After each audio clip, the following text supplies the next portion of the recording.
E o Luciano tocou num ponto que eu acho fantástico, né? Mostrar que a área de IA e a área de aprendizado de máquina, ela independe da aplicação. Então, nós conseguimos transitar de uma área para outra de uma forma extremamente fácil, bastando nós entendermos realmente o que nós podemos fazer, né?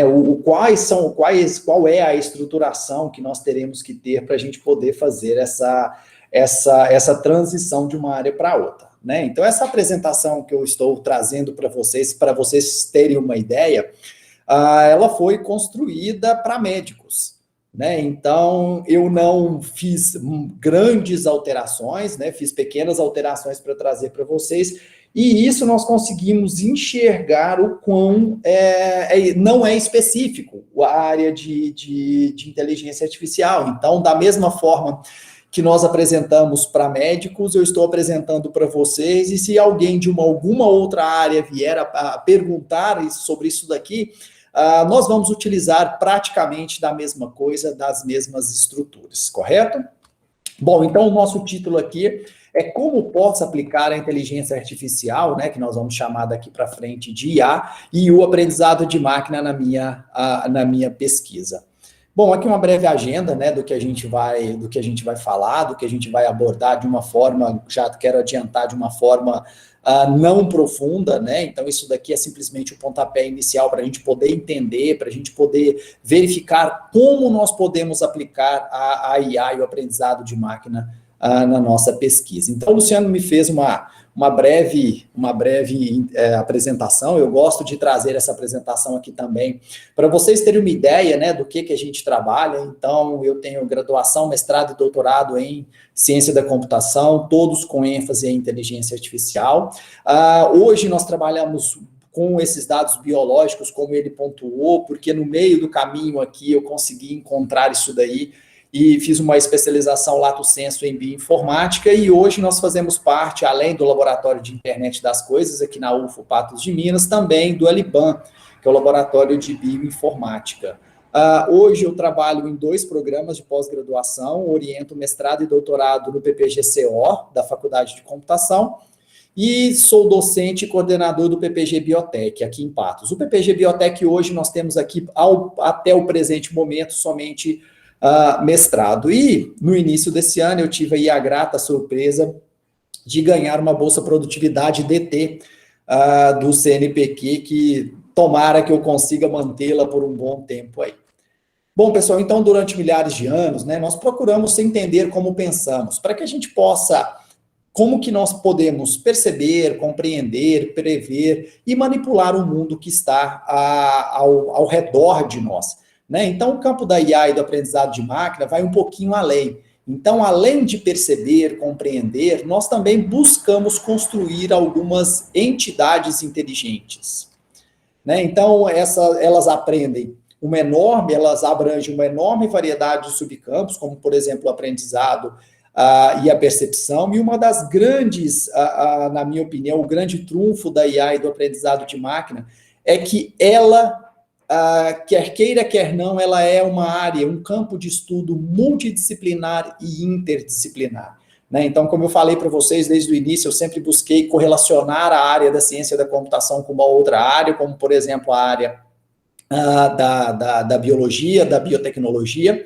né? E isso é uma das coisas que eu acho fantástico, como eu falei anteriormente, né? Nós conseguimos, entendendo o que a gente pode estar fazendo, nós conseguimos dar significado a uma quantidade gigantesca de informações sem estar extremamente restrito a uma determinada área, né? Então, mas qual é o grande objetivo da IA e do aprendizado de máquina? Então, o que a gente busca aqui é a descoberta automática de informações úteis em grandes depósitos de dados que possam gerar conhecimento para uma tomada de decisão, seja essa tomada de decisão qual ela for, né? Então, dentro do aprendizado de máquina, nós temos a principal tarefa que nós trabalhamos hoje em dia. Essa daqui, vamos assim dizer, quando nós falamos de aprendizado de máquina, é o carro-chefe, né? Que é a tarefa de classificação. A tarefa de classificação, o nosso objetivo é selecionar características de um grupo de objetos que os separem dentre vários grupos ou várias classes, né? Então, eu tenho lá uma base de dados, essa base de dados está classificada, por exemplo, vou tirar um exemplo bem simples da área médica, né? Entre controle e doença, né? Então, eu tenho a cada linha da minha planilha, do meu dataset, eu tenho um paciente que foi ministrado, por exemplo, vários medicamentos, o mesmo medicamento para todo mundo, somente em doses diferentes, e lá no final eu verifico se esse cara é controle ou se ele é a doença. Então, o nosso objetivo aqui é selecionar quais são as características que são realmente importantes para poder separar esses dois grupos, né? Então, eu tenho dois grupos, doença e controle. O controle é sem doença, tá joia, pessoal? E aí eu quero descobrir, mas será que eu preciso analisar todas essas características, todas as minhas colunas da minha planilha, ou existem algumas colunas aqui com alguns intervalos que eu consigo separar e não olhar para todo mundo? Isso daí, quando eu falo que é controle do que é doença, nós chamamos de aprendizado supervisionado, né? Então, esse daqui, imagina uma criança onde você fala, isso você pode fazer, isso você não pode fazer, né? Esse é o aprendizado supervisionado, né? Então, você mostra para o seu modelo o que é de uma classe, o que é de outra classe, e o nosso objetivo é que esse modelo aprenda quais são as características importantes para separar isso daí, mas você mostra para ele exemplos do que é, quais são as características de um grupo e quais são as características de outro grupo. Só para a nível de citação, além do aprendizado supervisionado, nós também temos o não supervisionado, que é aquele que nós mostramos, você não tem a menor ideia de quais características ou de quantos grupos nós temos ali, e você fala para o método, fala o seguinte, olha, tenta encontrar para mim se existe alguma relação, alguma formação de algum grupo. E aí nós vamos fazer o que a gente chama de clusterização. Esses dois são os principais. Hoje, numa terceira via, está vindo o semi-supervisionado, né? Então, por exemplo, a minha tese de doutorado, eu utilizei isso daí, que é onde você dá para o seu modelo uma quantidade muito pequena de registros. Então, por exemplo, na minha tese de doutorado, nós dávamos 1/8 da base de dados, e ele vai automaticamente classificando e utilizando os registros que ele classificou para classificar novos registros, né? Então, esse daí é muito próximo do que a gente faz, né? Porque nós vamos aprendendo, e o conhecimento que nós vamos aprendendo, nós utilizamos esse conhecimento que nós aprendemos para classificar novas coisas. Bom, matematicamente falando, o que a gente quer nessa tarefa de classificação? Então, cada registro, que nós podemos chamar também de instância ou exemplo, de uma forma bem simples, é uma linha de uma planilha, por exemplo, é caracterizado por uma dupla XY, onde X é o conjunto de atributos, que são todas as minhas colunas, e o Y é o atributo especial, que a gente também pode chamar de rótulo da classe, atributo-alvo, atributo objetivo ou de categorização. Geralmente, nós colocamos esse atributo-alvo, ou objetivo, ou classe, ao final da nossa planilha. Então, é como se fosse o resultado daquele exame daquela pessoa, né? Então, aqui eu consigo mostrar para vocês aqui, deixa eu ligar aqui um ponteirinho aqui.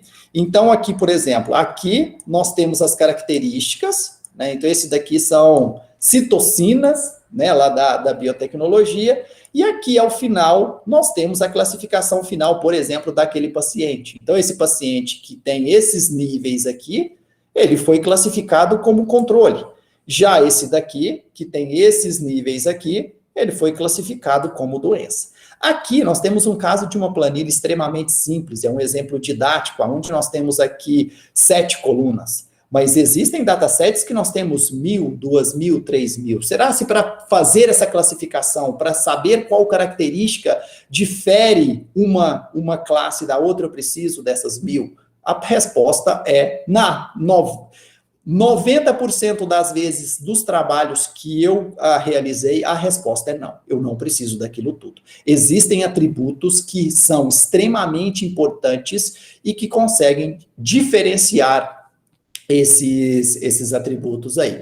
E aí, com isso daí, nós conseguimos responder essa minha pergunta, né? Quais são as características ou atributos, e dependendo do método de IA que a gente utilizar, nós conseguimos saber também em quais intervalos eu faço a diminuição. Então, além dele me dar a informação, além de existir alguns métodos que me dão informação de quais são as características que são importantes, eles também me falam o seguinte: olha, se essa característica tiver um valor maior do que isso daqui, ele está nesse grupo aqui. Agora, se ele estiver abaixo desse valor, ele está no outro grupo.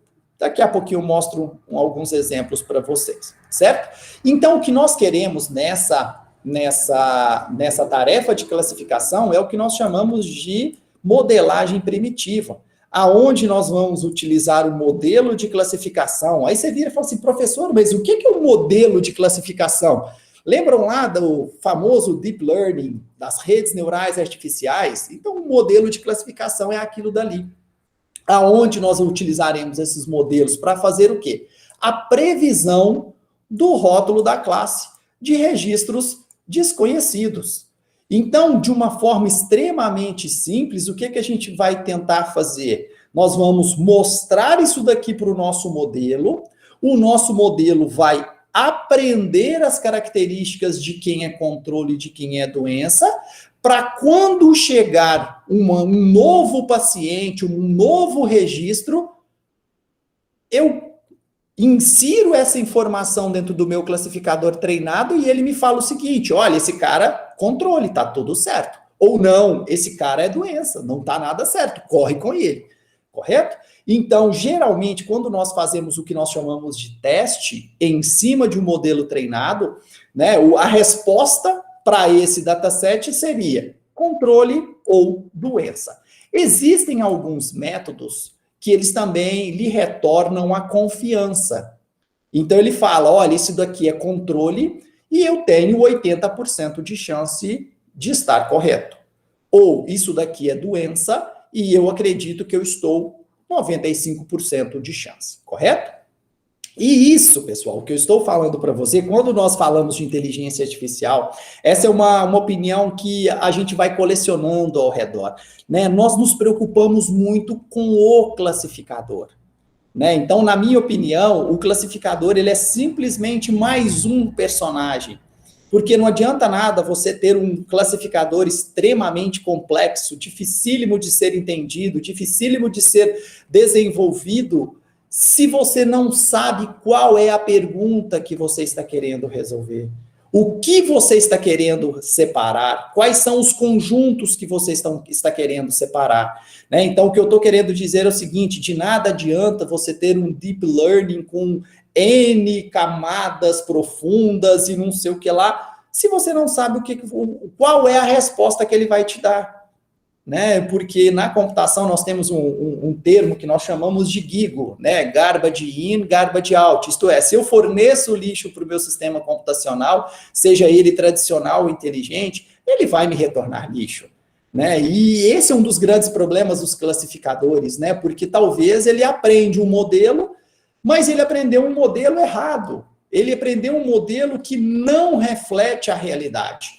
Né? Então, daqui a pouquinho eu vou mostrar para vocês quais são os principais problemas desses modelos que a gente precisa ter para a gente possa fornecer algo robusto, né, para esses classificadores, para que eles possam realmente me retornar dados importantes, resultados importantes e que faz a diferença. Né? Uma das coisas que eu gosto muito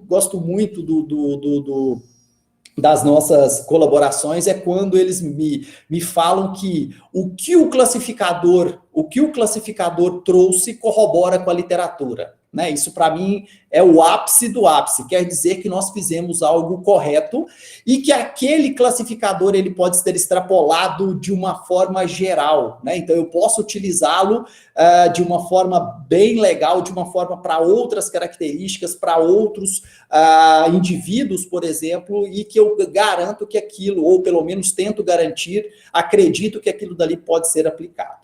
Bom, mas quais são os tipos de classificadores que nós temos, né? Então, nós temos os classificadores baseados em árvores de decisão. Esse daqui são os meus xodós, né? Eu me lembro muito bem, tem um pesquisador muito...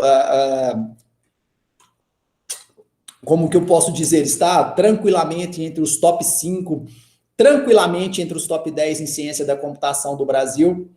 Ele participou, né, da minha tese de doutorado e ele me disse o seguinte: todo método que bate uma árvore de decisão, ele é um método bom, que deve ser levado em consideração, porque as árvores de decisão, o que elas conseguem te informar e com uma taxa de classificação muito alta é algo fantástico. Tá certo? Nós temos também os classificadores baseados em regras, então as regras geralmente elas são uma simplificação, ela é uma simplificação das árvores de decisão, então ele te traz uma informação mais apurada, uma informação mais simples de ser lida. Nós temos também as nossas redes neurais artificiais, que foram aí, vamos assim dizer, a base para o que a gente conhece hoje do Deep Learning. Então, o Deep Learning nada mais é do que uma rede neural artificial. Essa rede neural artificial hoje ela tem uma camada de neurônios escondida, correto? Quando nós criamos ou foi criado o Deep Learning, as pessoas fizeram nada mais, nada menos do que colocar mais camadas escondidas, mais hidden layers, né? Então, nós pegamos algo que tinha uma, colocamos 2, 3, 4, 5, e aí nós conferimos poder de classificação a essas redes neurais artificiais profundas. Não podemos esquecer que todo benefício traz consigo, algumas vezes, um malefício, né? Então, o Deep Learning é um assunto à parte. Na minha opinião, ele tem vantagens e desvantagens, né? E eu preciso, como tudo na computação, verificar qual é o objetivo do meu problema. Não é simplesmente usar uma rede neural artificial para resolver todos os problemas. Pode ser que outros métodos sejam muito mais eficientes, gastem muito menos tempo e eu consigo, em vários casos, até resultados muito melhores. Um outro também muito importante são as SVMs, ou as máquinas de vetores suporte, são chamadas de Support Vector Machines, e eu gosto muito também dos classificadores bayesianos ou probabilísticos, né? Então, eles são extremamente rápidos, eles conseguem trabalhar com a teoria de probabilidade de Bayes, e eles são extremamente robustos e rápidos. Bom, esses classificadores que eu mostrei para vocês, eles são classificados em 3 tipos, e essas classificações são extremamente importantes, né? Então, nós temos os classificadores caixa branca, também chamados de white box. Nós temos os classificadores chamados caixa preta, chamado de black box, e nós temos os híbridos, que é uma mistura desses dois. Caixa branca. Qual que é a grande vantagem do caixa branca? Ele te explica como ele montou a classificação. Por exemplo, eu tenho um dataset e eu quero classificar aquele exemplo que eu mostrei para vocês, de controle e doença. Ele vai classificar, ele vai te falar qual é a acurácia daquele modelo e ele vai te mostrar a árvore que ele utilizou para poder fazer aquela classificação. Ele vai falar o seguinte: olha, esse atributo ele precisa ser maior do que isso ou menor do que isso. Depois eu tenho que analisar esse atributo. Se ele for maior, vai para cá. Se ele for menor, vem para cá. Então ele consegue te dar o conhecimento e ele consegue lhe falar: olha, você não precisa de todos esses atributos. Você precisa somente desses que eu trouxe e nesses intervalos. Por outro lado, os classificadores caixas pretas, ele simplesmente te fala o seguinte: é dessa classe ou não, ou é dessa classe, e a acurácia é essa. Ah, mas como você fez? Quais atributos você utilizou? Não sei, não consigo te dar essa informação. Então, se você vê o funcionamento de uma rede neural artificial, a grosso modo, ele é simplesmente pesos e uma função de ativação. E aí ele vai jogando valores para aqueles pesos, e enquanto a rede está sendo treinada, ele vai corrigindo esses pesos em cima de um erro gerado, do que ele esperava e do que ele teve, vai corrigindo, até chegar num monte de números para uma função de avaliação. As máquinas de vetor suporte é a mesma coisa, né? Então tem um monte de número lá, e ele não te fala quais são os atributos que são mais importantes em nem quantos valores. Geralmente, quando eu preciso conhecer como isso está acontecendo, na biologia isso aqui é muito importante, eu utilizo isso daqui. Quando saber quais atributos não são importantes e eu preciso agregar, em algumas vezes, velocidade e acurácia, nós utilizamos os classificadores caixa preta. Bom, e aqui nós temos, no meio dos dois, nós temos os híbridos, que eles não te dão uma informação tão bonitinha, tão processada quanto as árvores de decisão, mas também eles te fornecem algumas pistas de como ele chegou naquela decisão, como, por exemplo, os classificadores bayesianos. Bom, como eu falei para vocês, a escolha do método, ela é simplesmente mais uma etapa do que a gente precisa para fazer IA e aprendizado de máquina, né? Então, eu vou trazer para vocês aqui alguns problemas, alguns geradores de problemas quando nós trabalhamos, né? Um dos grandes problemas que nós temos, se não o pior, são dados faltosos, ou que lá na biologia a gente chama de parcela perdida. É quando nós temos esses gaps aqui dentro do meu dataset, né? Isso daqui é terrível, terrível. E o que a gente faz para resolver isso daqui? Se houver uma quantidade muito grande de gaps, eu tenho que suprimir ou a coluna ou a linha, e aí eu perco um registro.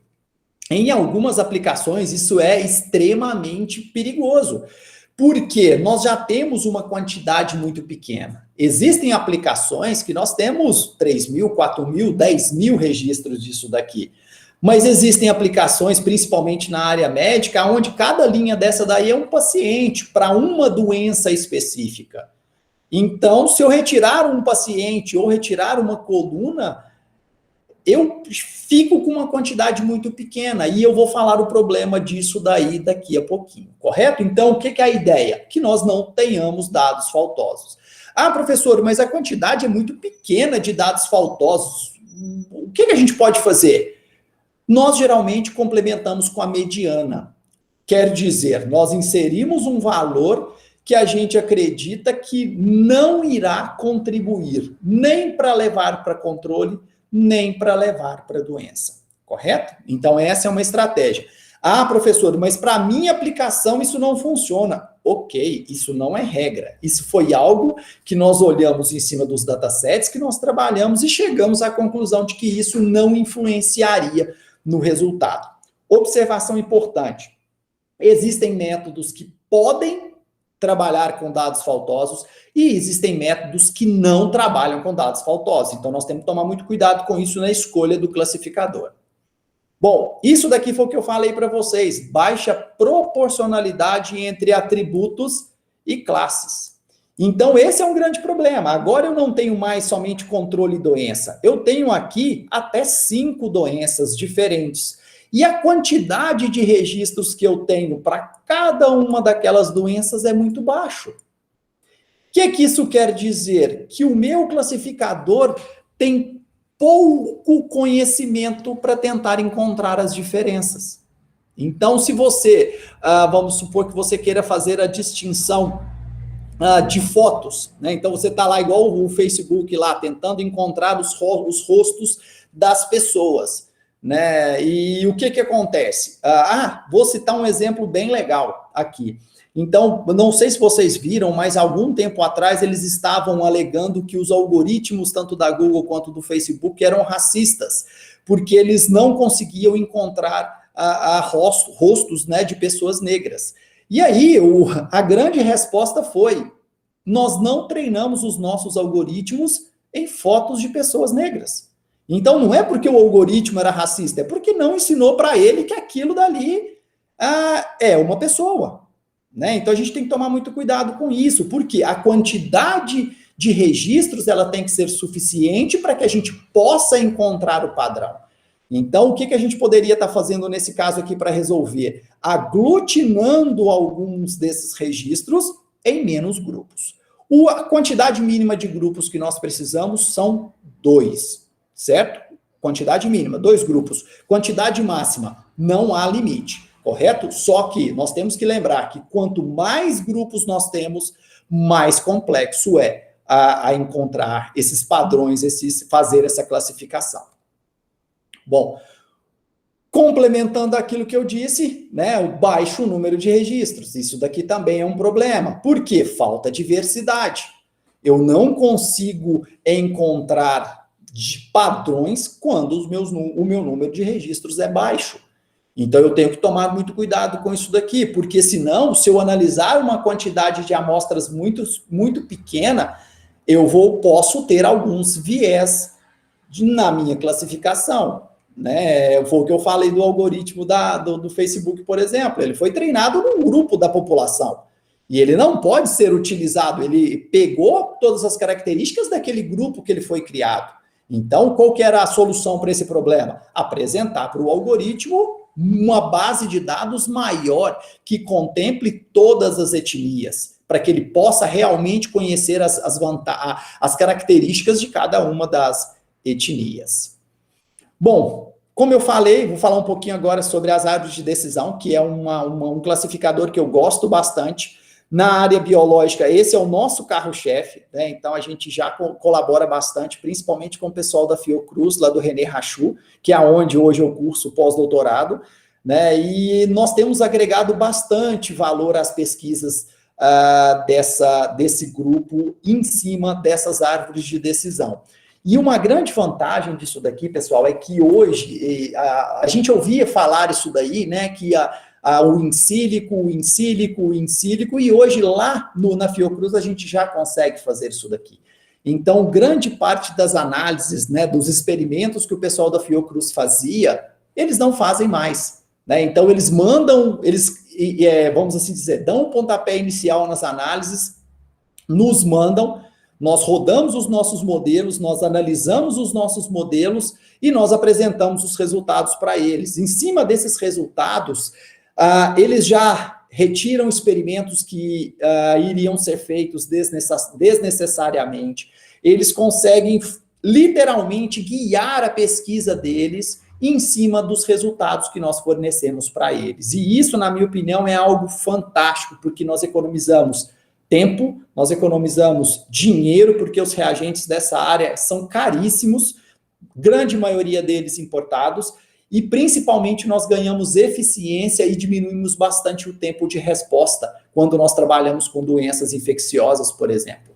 Né? Então, aqui eu tenho um esquema de como isso funciona. Né? Então, a partir de uma planilha Excel ou de um arquivo CSV com essa estrutura aqui, nós podemos, por exemplo, essa daqui eu vou lhe falar que é uma árvore, vamos assim dizer, perfeita, né? Aonde ele utiliza somente esse atributo CCLR. E o que isso quer dizer? Ele fala o seguinte, olha, esqueçam todos os outros atributos. Vocês não precisam trabalhar com esses outros atributos. Nenhum deles vai agregar valor à classificação, somente o CCLR.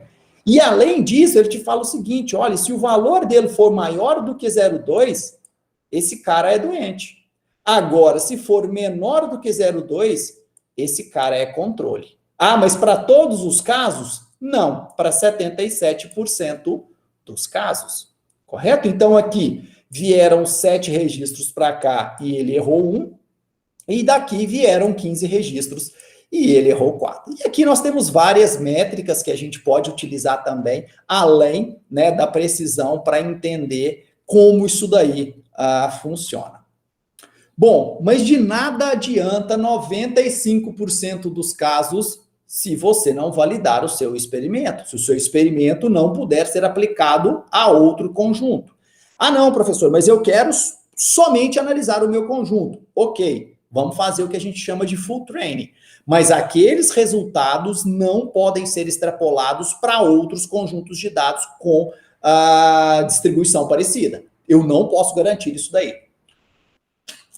Mas se eu quero trazer esse grupo para um grupo que eu posso aplicar aquelas regras ou aquele classificador em outras populações com a mesma característica, nós temos que particionar o nosso conjunto de dados em treinamento e teste, e nós temos várias maneiras de fazer isso daí. Então, eu posso utilizar o que nós chamamos de validação K-fold, o padrão aqui é o 10, eu posso utilizar o que a gente chama de 90-10, 80-20, 70-30, correto? Ou outra proporção, para fazer essa validação.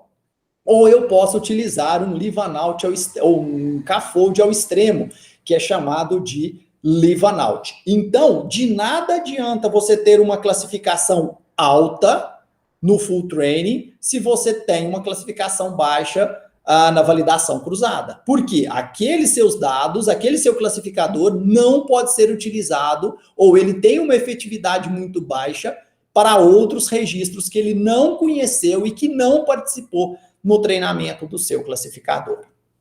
Bom, esse daqui é um grande amigo meu colaborador lá no nosso laboratório de bioinformática, né? Então, nós trabalhamos também com análises mais visuais de PCA e também de heatmaps. Então, aqui alguns exemplos de algumas análises que nós fizemos para o pessoal da Fiocruz, por exemplo. E aqui eu treino uma outra, né? Eu dei uma passeada pelo site de vocês, gostei muito, vocês estão de parabéns. E eu trouxe isso daqui como uma novidade, né? Isso aqui nós ainda não prestamos serviço ainda, né? E eu acho que pode ser que a gente possa fazer algo nesse intermeio. Correto? Então, o que a gente pode fazer? A otimização de funções e softwares. Então, vamos supor que você tem um software que você coloca parâmetros e em cima desses parâmetros ele calcula alguma coisa, como, por exemplo, utilizando essa função de Billy, né? Isso aqui foi um exemplo construído por um aluno de iniciação científica, né? O que a gente quer? A gente quer otimizar essa função. Então, tem a função de Billy, ela tem essa distribuição, e nós queremos encontrar o ponto de mínimo dela aqui. Ó. Então, tem aqui, e nós temos aqui o domínio, e nós temos a dimensão. Nesse daqui, nós utilizamos somente 2 dimensões, correto? E aí, eu te pergunto, como é que eu faço essa otimização? Então, eu posso utilizar de recursos de inteligência artificial para encontrar esses pontos de mínimos. Né? Então, nós criamos aqui um algoritmo de inteligência artificial que encontrou algo muito próximo dos valores mínimos globais. Né? Então, ele veio aqui 1,0499998 e alguma coisa. Então, nós conseguimos fazer a maximização. Laurence, mas eu tenho um software aqui em linha de comando que eu forneço os meus dados para ele e ele me retorna um resultado. E aí eu fico jogando valores lá, e o meu objetivo é, ao aumentar ou diminuir aquele valor, e eu não consigo fazer mais, eu não consigo chegar mais. Eu posso utilizar IA para poder fazer essa otimização, para ele me falar, olha, se você quer diminuir esse valor, coloque estes valores aqui que você vai conseguir diminuir. Ou, se o seu objetivo é maximizar, coloque estes valores aqui. E isso não é tentativa e erro, não é aleatório. É uma inteligência artificial que vai buscar para você, de uma forma orientada, os melhores resultados para aquele software, para aquela função, para aquele, seja lá o que for. Bom, pessoal, então aqui eu gostaria de agradecer, né? Extrapolei um pouquinho o tempo, 32 minutinhos aqui. Me coloca à inteira disposição. Eu sei que isso